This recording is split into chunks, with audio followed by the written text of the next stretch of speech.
आज बनवला रवा मखाना लाडू। तर गुड मॉर्निंग गाइस, डे आहे 120। सकाळी मस्त असा पोह्याचा नाश्ता केला आणि चहाही बनवलेला।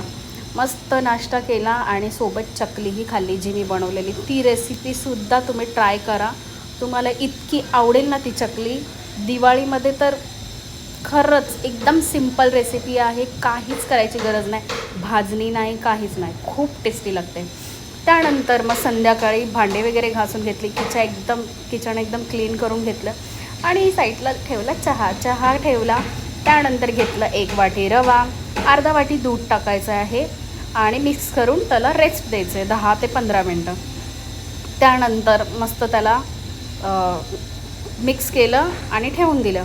आणि इथे मी चहा वगैरे घेतला, चहा पिला आणि त्यानंतर एका साईडला टाकलं घी, त्याच्यामध्ये टाकले ड्रायफ्रूट्स कट केलेले आणि सोबत मी मखानाची पावडर केलेली। मखाण्याला रोस्ट करायचं आणि त्याची पावडर करून घ्यायची आणि त्यामध्ये अर्धा वाटी मी मखाना टाकलेला आहे।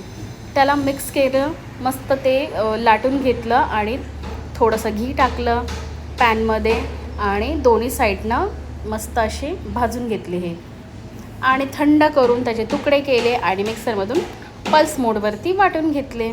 त्यानंतर त्याच्यामध्ये टाकलं इलायची पावडर आणि साखर आणि आपल्या आवडीप्रमाणे ड्रायफ्रूट्स मिक्स करून घ्यायचं आणि थोडं वॉर्म असतानाच त्याला मस्त असा शेप द्यायचा गोल, नाहीतर मग थोड्या वेळाने केलं तर मग ते थंड झाल्यावरती होणार नाहीत, लाडू वळणार नाहीत। तर अशा प्रकारे एकदम सिंपल लाडू या खायला गाईस।